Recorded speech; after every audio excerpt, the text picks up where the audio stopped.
उपस्थित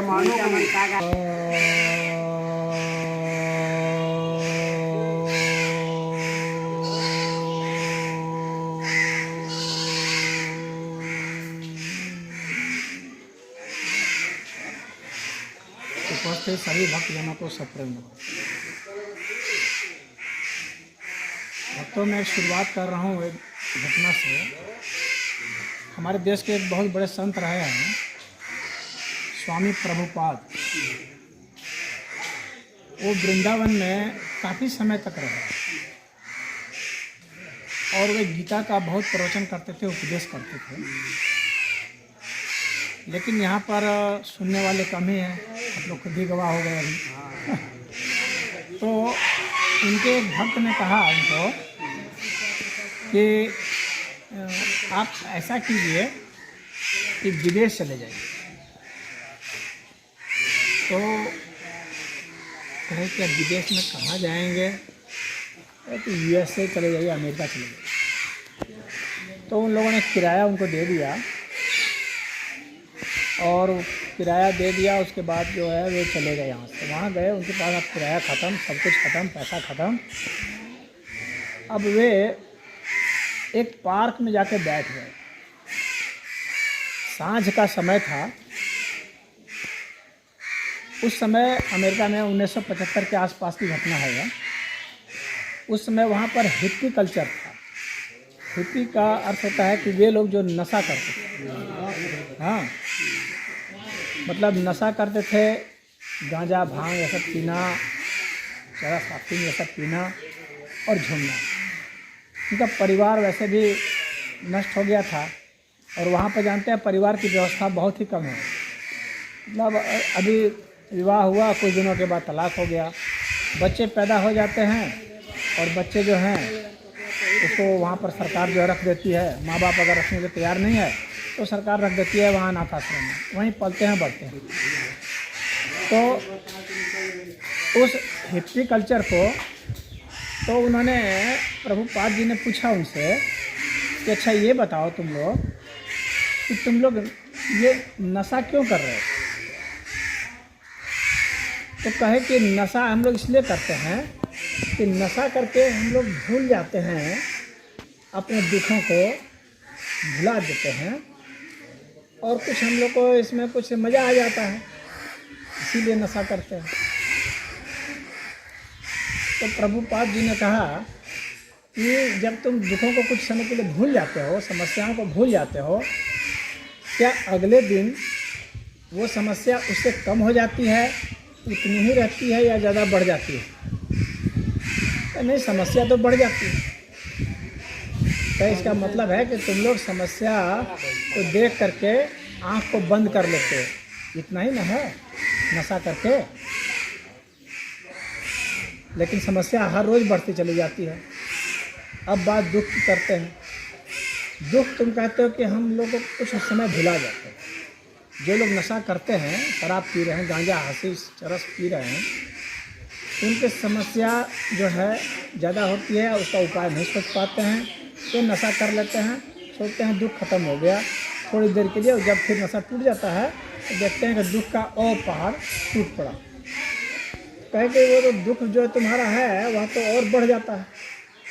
उस समय तुमको लगता है कम हो गया, अगले दिन और दुख बढ़ जाता है और बीमारी हो जाती है अलग से। लीवर ख़राब हो गया, फेफड़ा ख़राब हो गया, ये सब खराब हो गया वो अलग से।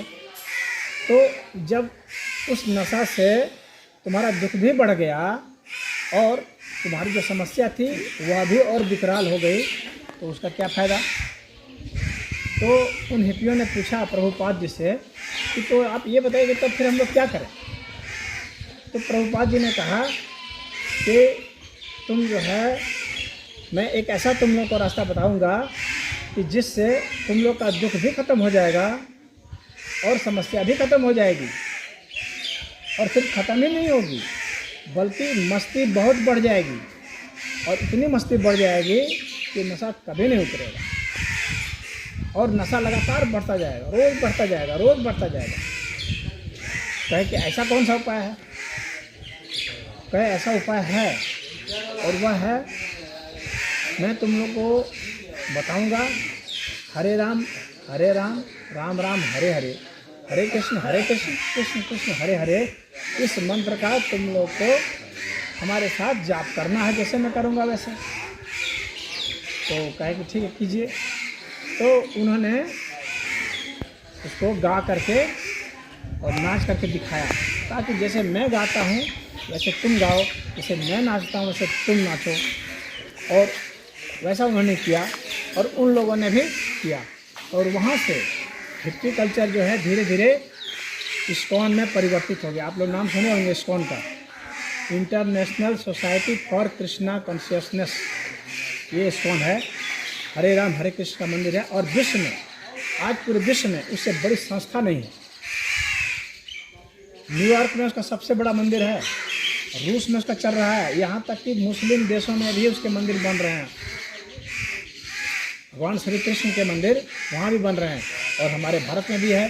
अब मुंबई में जाएंगे तो जुहू में है, बनारस में है, दिल्ली में है, हर शहर में उसका हो गया है, और करोड़ों अनुयायी उनके हैं, और वे सारे मस्त रहते हैं, गीता का पाठ करते हैं, हरे राम हरे कृष्ण का जाप करते हैं, और उनका मंत्र इतना लोकप्रिय हो गया कि सब जगह उनके मंत्र का जाप चल रहा है। और आज जो विदेशी जो हिंदू धर्म में आ रहे हैं, वे उन्हीं के कारण आ रहे हैं, 90% उस स्वामी प्रभुपाद जी के कारण। तो वह जो इस्कॉन की धारा चली, क्यों? जैसे अभी आप लोग ताश खेल रहे हैं, उदाहरण के लिए, क्या है, यह भी एक नशा है ना, मनोरंजन के लिए, कि हमारा मनोरंजन हो जाए। हाँ, लेकिन वह मनोरंजन उससे कई गुना आपका रंजन होगा जब आप हरे राम हरे कृष्ण का जाप कीजिए, शिव जी का मंदिर है, ओम नमः शिवाय का जाप कीजिए और नाच कूद करके कीजिए, और आप देखेंगे कि आपके भीतर में कितना रोमांच हो गया। हमें ताश खेलने में क्यों अच्छा लगता है, पहले यह समझिए। उसमें पत्ते होते हैं, पत्तों को हम देखते हैं और हमारी एकाग्रता होती है, पत्तों को पहचानते हैं, हमारी एकाग्रता होती है, कोई पत्ता छिटक न जाए, कोई गलत नहीं, मुझे नाला देना है तो दहला न पड़ जाए, हमारी एकाग्रता वहाँ होती है। यानी मुख्य जो आनंद है वो एकाग्रता के कारण है। हम लोग जब यौन क्रिया में जाते हैं, जब मैथुन क्रिया करते हैं, तो उसमें अच्छा लगता है। क्यों अच्छा लगता है? क्योंकि हम लोग का दिमाग वहीं पर फोकस्ड है, हमारा दिमाग बटा हुआ नहीं है कहीं पर, इसीलिए वहाँ पर यौन क्रिया में भी अच्छा है। भोजन में हमें अच्छा लगता है, भोजन करते हैं, स्वादिष्ट भोजन करते हैं, क्यों? क्योंकि हमारा दिमाग बटा हुआ नहीं है, खाने में हमारा दिमाग लगा हुआ है, इसलिए हमको भोजन स्वादिष्ट लगता है। अगर हमारा दिमाग बट जाएगा, आपको कितना भी अच्छा भोजन दे दिया जाए, हमको खीर पूड़ी दे देंगे, और जब आप खा रहे होंगे उस समय आपको कहेंगे आकर के कि आपका बेटा भी मर गया, आपका सारा स्वाद खत्म हो जाएगा। क्यों? क्योंकि दिमाग बट गया, अब वो एकाग्रता नहीं रही, वही खीर, वही पूड़ी, वही जीव, लेकिन बदलाव हो गया, माइंड में बदलाव हो गया, क्योंकि जो संदेश आया कि मेरा बेटा मर गया, अब भोजन हमसे हजम नहीं होगा, भोजन हम खा नहीं पाएंगे, हमको तो बस रोना धोना शुरू, उलटना पुलटना शुरू। तो कहने का मतलब यह है कि हमारे संतों ने खोजा कि आनंद है वह इसलिए है क्योंकि हम एकाग्रचित होते हैं किसी चीज़ में, इसीलिए आनंद है। और दुख क्यों है? क्योंकि जब हमारा दिमाग भटक जाता है, कई क्षेत्रों में बढ़ जाता है, तो दुख है। तो जितना ज़्यादा हम फोकस हो जाएंगे उतना ज़्यादा ही हम सुखी होंगे। और फोकस होने का मतलब क्या है, एकाग्रचित होने का मतलब क्या है कि वह जो एकाग्रता है वह हमारे भीतर की हो। अगर हमारे बाहर की होगी तो हमारे में भटकाव आ जाएगा। जैसे उदाहरण के लिए, अभी मैं इस पशु को देखूं तो अभी यहाँ है, ये पशु है, ये इधर उधर घूम सकता है, और यहाँ और वहाँ के बीच में एक फासला है, एक दूरी है, इसमें भी कुछ बदलाव आ सकता है। जैसे क्या बदलाव आएगा, अभी रोशनी है, अभी अंधकार हो गया, वो दिखना बंद हो गया, बदलाव आ गया, तो इसमें भी बदलाव आ जाता है माध्यम में। लेकिन यदि हम अपने भीतर करें तो भीतर अंधकार नहीं आने वाला है। हमारी सांस आ रही है, जा रही है, उसमें बदलाव नहीं आने वाला है। मैं अपने भीतर हूँ, कहाँ बदलाव आएगा? नहीं आएगा। उसके लिए हमको किसी दूसरे को भी नहीं चुनना है, किसी आदमी की भी ज़रूरत नहीं है, किसी साधन की भी ज़रूरत नहीं है। यानी स्वयं में अपना उपकरण हूँ। संतों ने स्वयं ही अपना उपकरण बनाया, अपने को अपने भीतर प्रयोग किया, और अपने भीतर प्रयोग करने के कारण ही वो एकाग्रता को प्राप्त हुए, और उस एकाग्रता के कारण ही उनको जो है समाधि मिली, उससे दुख का अंत हुआ, मोक्ष की प्राप्ति हुई। बड़े बड़े संत मोक्ष को प्राप्त हुए इसी माध्यम से, ध्यान योग के माध्यम से। गीता में भी भगवान कृष्ण ने 6ठे अध्याय में ध्यान योग की बात की है। ध्यान योग में जाओ। ध्यान किसका करना है? पहले तो अपनी सांस का करेंगे, जिसको हम जानते रहेंगे उसको करेंगे ना।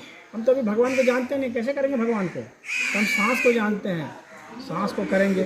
अपने दिल की धड़कन को जानते हैं, हम दिल की धड़कन पर ध्यान लगाएंगे कि हमारा दिल कैसे धड़क रहा है। फिर हम सामंजस्य बैठाएंगे, हमारा दिल अनावश्यक नहीं धड़क रहा है, एक तादात्म्य के साथ धड़क रहा है, यानी हमारी जितनी सांस चलती है उसके अनुसार ये धड़कता है। जब हम दौड़ते हैं तो हमारी सांस तेज हो जाती है, दिल की धड़कन तेज हो जाती है, यानी सांस के लय के साथ दिल की धड़कन है, उसके साथ ही हमारी गति है। 1 मिनट में हम लोग की जो दिल की धड़कन है, औसत आदमी की 72 बार धड़कन होती है। लब डप करके 72 बार धड़कन होता है। और 1 ही मिनट में सांस कितनी है औसत आदमी की? 20 से 22 बार चलती है, यानी 22 सांस जब चल रही है उसमें वो 72 बार दिल धड़क जा रहा है।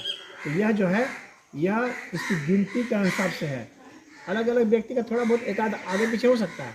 जब हम बैठेंगे तो हम इस सांस को इसके साथ लय करेंगे, यानी इसको इसके साथ तालमेल करेंगे। अब वैज्ञानिकों ने यह भी देखा है कि हम लोग जो हैं दिन भर में हम लोग के दिमाग में कितने विचार आते हैं। जैसे मैंने बताया कि 1 मिनट में 72 बार दिल धड़क रहा है, 1 मिनट में हम लोग 22 बार सांस ले रहे हैं, तो हम लोग दिन भर में जब तक जाते हैं तो कितने विचार आते हैं? बताया है कि 1,86,000 विचार आते हैं हम लोग के दिमाग में पूरे, जब तक लोग जागते हैं तब तक।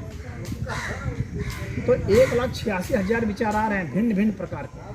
सोच लीजिए, अगर 1,86,000 में से हम सारे को ख़त्म करके सिर्फ एक को कर दें, एक विचार खाली रह जाए, तो वह क्या हो जाएगा? वो मंत्र हो जाएगा। उसको मंत्र कहा जाता है। यानी अगर हम सुबह से बैठें और जब हम जागें तब से, और जब तक सोते नहीं हैं तब तक लगातार हम अपने सांस पर एक ही शब्द को बोलते रहें, अन्य कोई शब्द हमारे दिमाग में नहीं आएगा।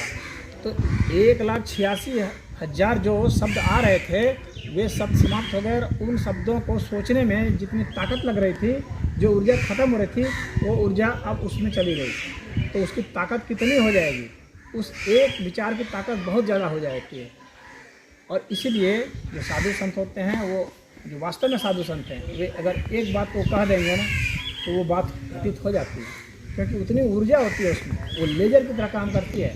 जैसे सूरज की इतनी रोशनी है, अगर आप बहुत बड़ा ग्लास ले आए और उस ग्लास को देखेंगे तो वो वहाँ कन्वर्ज कर जाता है, एक बिंदु पर आ जाता है, वहाँ को जला देता है। कॉन्टेक्ट वो देखे ना, लेंस जिसमें कि पेपर जल जाता है, लकड़ी जल जाती है, तो वो क्या करता है? उसको एक जगह फोकस कर देता है। इसलिए तो ये सारे विचारों को जब हम एक जगह कर देते हैं तो उसमें वो शक्ति आ जाती है कि उसको वहाँ जला देता है, उसको तोड़ देता है, परमाणुओं तक को तोड़ देता है। तो जब साधक बैठता है तो उस सांस से बस एक सांस पर वो चलाता है, लगातार स्थिर होकर, और उसमें उसको आनंद झरने लगता है। और ये भगवान शिव ने उपदेश दिया है। एक ग्रंथ है रुद्रयामल ग्रंथ, और उस रुद्रयामल ग्रंथ का भी एक ग्रंथ है, मतलब ये बड़ा ग्रंथ है, उसका एक छोटा ग्रंथ है, जिसको विज्ञान भैरव तंत्र कहा गया है। उसमें भगवान भैरव ने भगवती भैरवी को उपदेश दिया, उसमें सारे ध्यान साधना बताया है, उसमें इसको भी बताया है। तो ये भगवान शिव का मंदिर है, तो भगवान शिव के मंदिर का भगवान शिव ने जो हम लोग को दिया है, जो भगवान ने हम लोग को दिया है बेहतर चीज़, उसको हमको अपनाना है ना। उसको हमको थोड़ी अपनाना है जो हमारे लिए बदतर है, जो हमारा सब कुछ नाश करता है, समय नाश करता है, दिमाग नष्ट करता है, स्वास्थ्य नष्ट करता है। वैसा चीज़ नहीं अपनाना है, श्रेष्ठ व्यक्ति को नहीं अपनाना है। क्योंकि हम लोग का वेद क्या कहता है? तृणवंतो विश्वम आर्यम, पूरे विश्व को आर्य बनाओ, पूरे विश्व को श्रेष्ठ बनाओ, बेहतर बनाओ। बदतर बनने के लिए नहीं कहता है। वेद में ये नहीं कहा गया कि तुम जाके दारू पियो, गांजा पियो, ये नहीं किया। वो तो व्यसन से मुक्त होने के लिए बताया गया, प्रज्ञावान होने के लिए बताया गया है, जिससे आप अपना भला कर सकें, अपने परिवार का भला कर सकें, अपने गांव का, कुटुंब का, देश का, पूरे विश्व का कल्याण। अगर पूरे विश्व को देने के लिए भारत के पास कुछ है तो क्या है? एक अध्यात्म। अभी G20 का सम्मेलन चल रहा है, आप देखे होंगे भारत क्या दिखलाना चाह रहे विश्व को? कि देखो हमारे पास कितना धनी हमारी सभ्यता और संस्कृति है, हमारे पास कितना अध्यात्म तगड़ा, हमारे पास गीता है, उपनिषद है, वेद है, हमारे पास सर्व दर्शन है, हमारे पास योग दर्शन है, मीमांसा दर्शन है, न्याय दर्शन है, ये सब हमारे पास दर्शन है। ये हमारे पास श्रेष्ठ दर्शन है और ये श्रेष्ठ दर्शन है सबके लिए है। और कितना दुर्भाग्य की बात है कि जो हमारे पास श्रेष्ठ चीज़ें हैं उसको हम लोग छोड़ करके फालतू चीज़ों को अपनाते हैं, राक्षसी प्रवृत्तियों को अपनाते हैं, और अच्छी चीज़ों को तो विदेशी सब अपना रहे हैं। वे सब आ रहे हैं, पैसा दे के अपना रहे हैं। आप जाकर देखिए, आज भारत में योग करने वाले जितने लोग हैं, इससे कई गुना लोग जाते हैं अमेरिका में हैं। वो लाखों रुपया दे करके वो सीख रहे हैं, क्योंकि वे उस व्यवस्था से तंग आ गए हैं जिस व्यवस्था में अधिकतर लोग भारत में शिफ्ट होना चाह रहे हैं। इसलिए वे लोग ईसाई धर्म छोड़ करके सनातन धर्म अपना रहे हैं। और ऐसा नहीं है कि यहाँ के साधु संतों ने जाकर उनको रुपया दिया है, जैसे कि यहाँ पर क्रिश्चियन मिशनरी हैं और इस्लामिक सब लोग हैं, वे जो पैसा दे करके हाँ हमारे धर्म में आ जाओ, हमारे धर्म में आ जाओ, अनुयायी बना रहे हैं। ऐसा नहीं है, वे लोग स्वयं प्रभावित होकर के आते हैं। मोदी जी ने वहाँ पर संयुक्त राष्ट्र संघ में 21 जून को कराया है कि पूरे विश्व में योग दिवस मनाया जाए। पूरे विश्व ने स्वीकार किया इस योग के महत्व को, तो हम लोग इस योग के महत्व को स्वीकार करें अपने देश में। और अगर योग को स्वीकार करेंगे तो बुढ़ापे में भी हम स्वस्थ रहेंगे, हमें दवाइयों की ज़रूरत नहीं पड़ेगी। जो लाखों रुपया आप कमाए हैं मेहनत से जवानी में, उसको डॉक्टरों को देकर ख़त्म कर रहे हैं। उससे बचेगा, आपका स्वास्थ्य बचेगा, समय बचेगा। आप अगर 70 साल जीते हैं तो 90 साल जिएंगे। आप दुखपूर्वक जी रहे हैं, आनंद से जिएंगे। आपका अगला जीवन भी धन्य होगा, क्योंकि प्रभु का भजन करेंगे। तो भजन करेंगे तो क्या होगा, उसमें श्वास लेंगे, लंबी लंबी सांस लेंगे। लंबी लंबी सांस लेंगे तो क्या होगा, प्राणायाम अपने आप होगा। और प्राणायाम अपने आप होगा, हम नाचेंगे कूदेंगे तो मस्ती हमारे में क्या रहेगी। मस्ती से क्या होता है, हम लोग के दिमाग में प्रोटीन होता है, डोपामाइन प्रोटीन उसको कहते हैं। डोपामाइन प्रोटीन पढ़ते हैं जो बच्चे साइंस पढ़ने वाले हैं। आप लोग यहाँ तो बच्चे को बस 2-3 दिख रहे हैं, ये भी पता नहीं छोटे बच्चे हैं, इनको साइंस का उतना नॉलेज नहीं होगा। हम लोग के दिमाग में डोपामाइन प्रोटीन बनती है। जब भी मस्ती हम लोग को आती है तो वही प्रोटीन जो है रिलीज होती है, मतलब वहाँ से निकलती है, तो ही हम लोग को मज़ा लगता है, नहीं तो मज़ा नहीं लगता। तो वह प्रोटीन कब बनता है, कैसे बनता है, किस चीज़ से वो ख़त्म होता है, वो ख़त्म भी होता है। अगर हम दुष्कर्म करते हैं तो वो ख़त्म होता है, अगर हम क्रोध करते हैं तो वो ख़त्म होता है, चिड़चिड़ापन अगर होता है तो वो ख़त्म होता है। लेकिन अगर हम लोग भजन गाएंगे, कीर्तन करेंगे, ध्यान करेंगे, तो वैज्ञानिकों ने पाया है, जांच करके पाया है, मैं तुक्के की बात नहीं कर रहा हूँ, जांच करके पाया है कि मात्र 7 दिन में डोपामाइन प्रोटीन जो है 30% तक बढ़ गया। मात्र 7 दिन में जितना लेवल अभी है सामान्य व्यक्ति का, 7 दिन के अंदर 30% बढ़ गया। और वो भी कितना, मात्र आधा घंटा उनको योग कराया गया था, ध्यान कराया गया था, आधा घंटा उतने में। और अगर वह कीर्तन भी कर रहा है तो कितना बढ़ जाएगा, सोच लीजिए उसकी मस्ती कितनी बढ़ जाएगी। हम लोग के उपनिषद में बताया गया है कि जितना सुख तुम पाते हो यौन क्रिया से, उससे 100 गुना सुख तुमको जो है ध्यान में मिलेगा। और ध्यान में जितना सुख मिलेगा उससे 1000 गुना सुख जो है तुमको समाधि में मिलेगी। समाधि में जितना सुख मिलता है उससे लाख गुना सुख जो है केवल अवस्था में मिलता है।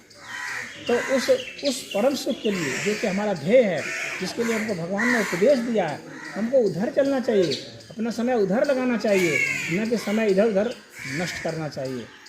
क्योंकि ये जीवन जो है नष्ट करने के लिए नहीं मिला है, यह जीवन जो है कुछ न कुछ बढ़िया करने के लिए मिला है, कुछ न कुछ नया सीखने के लिए मिला है, नया करने के लिए मिला है। आप लोगों ने अब तक जितना कर लिया गाजीपुर जिले में, वहाँ मैं सिखाता हूँ। आप लोग भी कभी चाहेंगे तो यहाँ से कहूँगा। मैं 1997 में यहाँ आया था और 1997 में मैं यहाँ पर कुछ लोगों को सिखाया था। तो एक ही रात को रुका था, उसने सिखाया था। तो आज तो खैर हम लोग के पास अब ज़्यादा समय है नहीं, हम लोग निकले कहीं जगह जाने के लिए। आप लोग को हल्का सा मैंने संबोधन दे दिया, हाँ, यह बताने के लिए कि जिस तरह से हिप्पी कल्चर वाले शामिल हो गए प्रभुपाद जी के आंदोलन में और उससे उन्होंने अपने जीवन को धन्य किया, उस तरह से आप लोग भी शामिल हो सकते हैं। हाँ, नशाखोरी से, व्यसन से, गलत कार्यों से मुक्त हो सकते हैं और अपने जीवन को अच्छा कर सकते हैं। नहीं तो ये तो विकल्प है। भगवान कृष्ण का ही एक लड़का था शाम्ब, भगवान कृष्ण का एक लड़का था शाम्ब, उसने विकल्प चुना था नाश होने के लिए।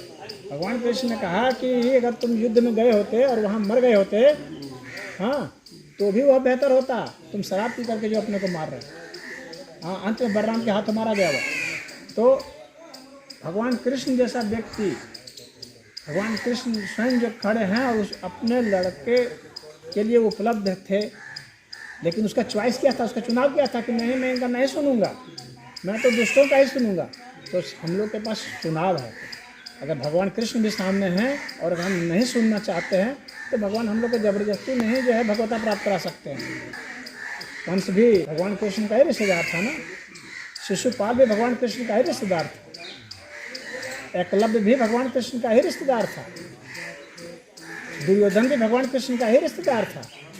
तो सारे रिश्तेदार थे और सारे मारे गए, क्योंकि सबका चुनाव क्या था, गलत था। तो गलत दिशा में आदमी चल सकता है। भगवान कृष्ण जैसा व्यक्ति होते हुए भी वह भगवता को प्राप्त नहीं होगा, वह भक्ति को प्राप्त नहीं होगा।